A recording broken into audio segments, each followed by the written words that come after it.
Eto na nga mga kapatid, usapang may bago, quishing naman tayo ngayon. Ano nga ba itong quishing na bago pong modus na naman ng mga gustong mambiktima online? Kasama po natin ang chairman and founder ng Philippine Institute of Cybersecurity Professionals. Tungkol po dito sa bagong scam ngayon, Mr. Angel Redoble. Good morning po, sir. Sir Good Angel. morning. Good morning, Sir Angel. Si Chacha po ito. Kasama ko po si Manong Ted dito po sa True FM. Eto na, Sir Angel. Good morning. Magandang umaga po sa inyo. Sir Angel, bukod dun sa, meron tayo na una phishing, na scam din. Meron ding vishing. Ano naman po itong bago ngayon na quishing daw? At anong pagkakaiba nito dito sa phishing at vishing? Ang quishing, nagsimula yan nung nagsimula din tayong gumamit ng mga QR codes. Mhm. Itong QR codes, scan mo lang sa camera ng cellphone mo, then it will provide you the link where you're supposed to go, no, to Mhm. access a website. So ito naman dahil marami na gumagamit, nagte-take advantage ang mga cyber criminals or scammers na tinatawag natin para makabiktima ng mga consumers. Ang ginagamit nito nung una, ginagamit lang ito sa mga malalakihang companies, mga 2015, 2016 ginagamit na to, pinapadala sa mga through email, Mhm. no? Para maka-linlang sila na magbayad yung company ng pera sa isang bank account na bogus using the QR code. Mhm. Ang problema ngayon, hindi na lang mga malalaking companies ang binibiktima. Pati yung mga individual users ngayon binibiktima na din through the use of malware embedded or malicious links embedded QR codes. So ito naman may dalawang possibilities, no? Pagka pinuntahan mo kasi yung pag-scan mo ng QR code, automatic na pupunta siya doon sa website na most of the time mimicking legitimate websites with the intention of stealing the information or login credentials of the users or bank accounts of the users. Meron namang ibang websites na meron silang tinatawag na automated malware download and install. Wala nang human intervention. Pagka yung browser mo or yung phone mo nag-visit dito sa website na to, automatically a malware is downloaded into your gadget and the malware will activate or will install itself. No? So medyo ano na ngayon, medyo advanced na yung phishing attacks. Oo, talagang nagiging high-tech din po itong mga scammers na ito, no? Kumbaga kung ano yung ginagamit nating mga mode of payments ngayon or other, ito nga po, QR na usong-uso na rin ngayon for bank transactions, umi-elevate din sila. Ginagaya din po nila ito. So ngayon, kagaya po ng phishing na pinapadala din via text at sinasabi nyo po kanina, itong quishing, medyo ganun din yung way no, ng pagkuha ng impormasyon dun sa tao na kanila pong gustong ma-scam. Paano po yan mapoproteksyonan ngayon ng mga tao na madalas gumamit ng QR? How would we know or how would they know na itong QR code na kanilang gagamitin ay hindi pala totoo? Is there a way to figure out? Especially po doon sa mga senior citizens natin or mga tito at tita natin na hindi super tech savvy. Actually, Miss Chacha, sa panahon ngayon, medyo mas mahirap i-combat itong phishing na to kasi it also coupled with the advanced phishing or smishing attacks, no? Kung mapapansin mo, nung mga few years ago, we always say na you only accept or scan QR codes coming from a legitimate source. Mm-mm. But today, nakikita naman natin na may mga phishing or smishing messages na galing din sa tinatawag nating legitimate source, no? Pareho Mm-mm. ng sender ID sa mga legitimate companies. And then sabi din natin noon, always check the link before you open. But today, meron tayong tinatawag na mga URL shorteners which natatago yung actual link na pupuntahan mo, no? URL shorteners originally is a very good strategy para hindi na mahabang URL ang titingnan mo, but then itong mga scammers and cyber criminals, yun nga, ginagamit din nila. So kumbaga na-hide yung totoong link. Hindi na makikita ngayon ng user or ng consumer kung yung i-click ba niya na link is really the real link. Ang nakikita lang na yung URL shortener na lang.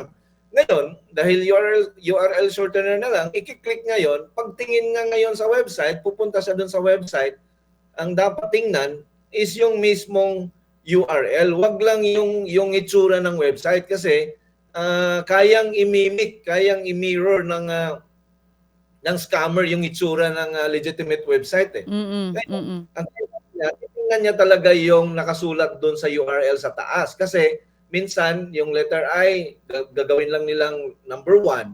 Papalit-palitan nila yung maliit na bagay doon, mag-iiba na siya. Oo, parang yung recently na nangyari na scam na ginamit po yung Paymaya account, ano? Parang ganyan yung nangyari. Doon sa URL, parang pag tinignan mong maigi, hindi pala Paymaya yung lumalabas, kundi Payamaya. Could you tell us further, sir, tungkol po dito? Kasi meron din yatang mga kapatid natin ang nabiktima po nitong phishing naman na ito. Well, yun na nga ang root. Kung titingnan kasi natin dito, Miss Chacha, yung value chain no? ng modus na to. Ang haba nito. Yes. Mag-uumpisa ito sa registration process ng mga domain names na tinatawag natin. Kasi anyone can register any domain without vetting. Kaya yung mga scammers, they register hundreds or probably thousands of domains ready to be used for scam. And with anticipation also on their part na ma-detect ito or ma-identify at i-block. So they will just use another domain that they already registered. So walang vetting, walang certifying na nangyayari doon sa taas. Pagdating naman dito sa baba, very few consumers meticulously check yung mga pinupuntahan nila na links on the URL level. Lagi tayong nakapokus sa malaking nakapokus tayo sa malaking screen which is the face of the website that we are going. Now, merong mga sinasabi natin na instead of clicking itong mga links na to directly, mas maganda kung i-manual mo na lang pag-input, for example, yung bangko, yung website ng bangko mo. No, i-manually input mo na lang kung hindi ka naman sigurado. Kesa yung putting your 100% trust and confidence doon sa phishing link na pinadala sa'yo or doon sa QR code na pinadala sa'yo. Kasi ngayon talagang talamak ang mga malicious links na tinatawag natin and QR codes that are embedded with links that are also harmful. And most of the time, if it's not for stealing your information, it is the objective is to steal your money. Ngayon po sinasabi niyo no kung paano kaming mga consumers maiingatan para hindi mabiktima nito mga phishing, and even yung pinakabago ngayon na quishing. Ito naman pong mga mobile wallets natin and even the online banks, meron din po ba silang mga ginagawa ngayon para mapigilan yung mga ganitong klase na medyo mahirap na i-identify na scammers pala? Yung kaninang binabanggit niyo po na meron ng mga URL shorteners ngayon na when you look really deeper and further, saka mo lang malalaman na, scammer pala ito. Pero pag hindi mo tinignan yung URL, pwede kang mabiktima nito. Pwede rin po ba yan ipablock nitong mga online banks and wallets na gamit din po ngayon ng mga consumers natin? Actually, pwede yang ipa-block, no? Itong mga URL shorteners na to. Websites, oo. Itong mga websites, when I was still with PLDT, we were blocking a lot of websites that are being used for scams, phishings, and even websites that are related to online sexual abuse and exploitation of children. And every time na may nire-report sa amin, we always block these malicious websites or harmful websites. As to URL shorteners na ginagamit, no, sa mga scams, I think during that time mayroong memo si NTC and identified few URL shorteners na dapat i-block, and we were also blocking that. Yung nga lang napansin natin ngayon, medyo lumulusot na yung mga URL shorteners, so hindi natin alam, no? Ang isa pang nakita ko na visible sa atin na ginagawa nitong mga companies na to ay ginagamit nila ang social media to make people aware and to educate everyone na itong about dito sa mga scams na ito. Unfortunately kasi meron talagang mabibiktima eh. Ang lakas ng initiative natin dyan noon a few years ago, pero meron talagang nabibiktima kung hindi natin i-sustain. And another problem of ours is ang mga scammers or itong mga criminal na ito, binabantayan din nila kung ano ang ginagawa natin. So pag mayroon tayong initiative na effective, magsi-shift naman sila sa ibang paraan. So kaya nga nito, nag-umpisa sila mag-send ng phishing sa email. Tapos nung binablock na natin sa email, nag-umpisa silang mag-send ng phishing links sa SMS. And then nagkaroon ng phishing. Ngayon naman dahil medyo marami nang gumagamit ng QR codes, even sa mga pay parking areas sa ibang bansa, no? Mhm. Yung QR code they're supposed to pay, sinasapawan 'yon ng mga scammers. Sinasapawan nila ng QR code nila. Mhm. It can be victimized, no? Pagka magbayad ka ng parking, yung QR code na in-scan mo at kung saan ka nagbayad na link, hindi pala 'yon ang totoong QR code. So masyadong mabilis ang innovation or masyadong innovative yung mga cyber criminals na medyo naiiwan ka at habang hindi tayo nakaka-react, marami ang nabibiktima. Oo, So oo. madali na sabihin pero mahirap gawin, but tayong nasa good side, we'll have to do more in educating and preventing our consumers na mabiktima. Oo.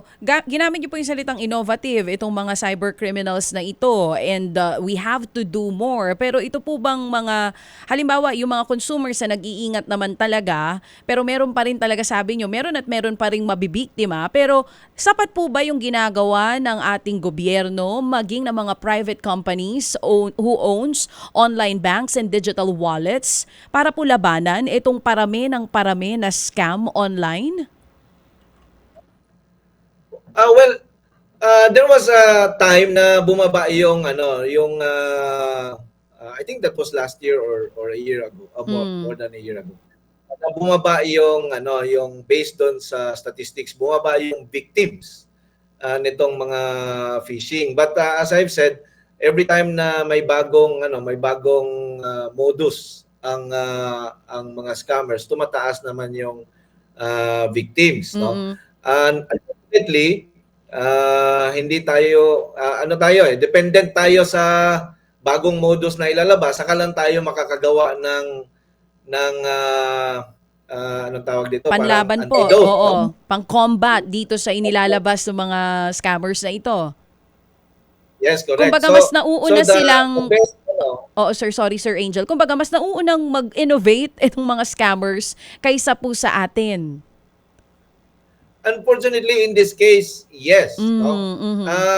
What we are doing on the side, no, na kailangan nating i-sustain at gawin pang mas comprehensive is yung information drive natin sa mga consumers.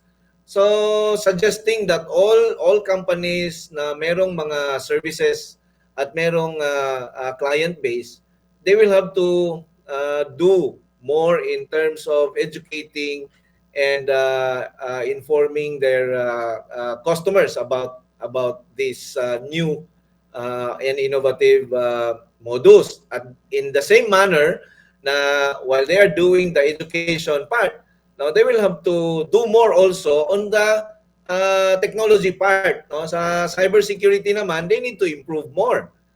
More frequent and fast enough to anticipate new modus or new innovations from the other side of the fence, no. Yun ang kailangan natin na pagsabayin. Oh. Sir, yung sinasabi niyo po na mas dito sa Pilipinas mas nauuna nga po ang mga hackers kaysa sa mga experts natin ano sa paglaban o hindi natin malabanan o masabayan yung innovation that they're doing. Meron bang model country na talagang hindi naman mawawala pero very limited tong mga ganitong klase ng scamming, phishing, mapa-phishing man yan, phishing or quishing na po pwedeng gayahin ng ating bansa or pwedeng sundan? Actually, Miss Chacha, hindi lang Pilipinas ang medyo lagging dito, kahit yung ibang bansa din. Ganun din ang situation nila, at least to the countries that we are familiar, no? Ganun din ang situation nila. In fact, itong quishing hindi sa atin nag-umpisa to eh. Nag-umpisa to sa ibang bansa eh. At ang I think ang unang, if I'm not mistaken, ang isa sa mga naunang biktima dito sa phishing ay si Google and Facebook yata, no, na nakatanggap ng mga QR codes that are that has malicious links, no. So sila yung nauna, and then tayo naman in terms of countermeasures, doon tayo medyo nagkukulang, at yung anticipation, no, kasi nangyayari ito sa ibang bansa.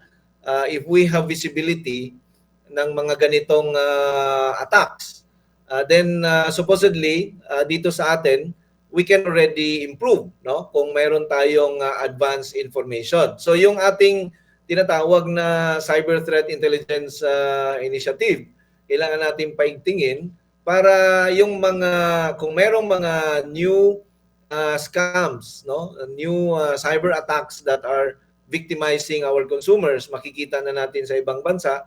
Bago pa dumating dito sa atin, we can already do something about it. We can improve our preventive and detective measures. Oo, pagka talagang usapang scam, medyo maiksi po yung oras natin. Last na lang po, bago ko po kayo bitawan. Totoo po ba na nauubos na at napupunta na sa ibang mga bansa yung mga IT experts natin? At isa rin ito sa dahilan kung bakit nahihirapan po tayo dito na labanan ito pong sandamakmak na scamming happening online?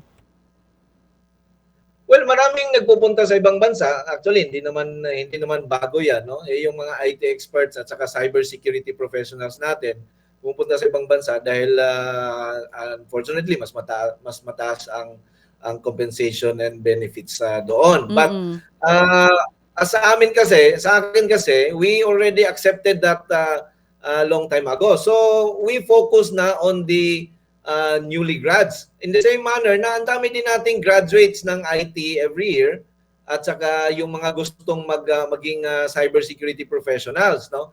So in our capacity, we offer free trainings and free mentoring dito sa mga bata na to, so that they will at least stay with us and work with us para sa bayang Pilipinas at para sa mga Pilipino.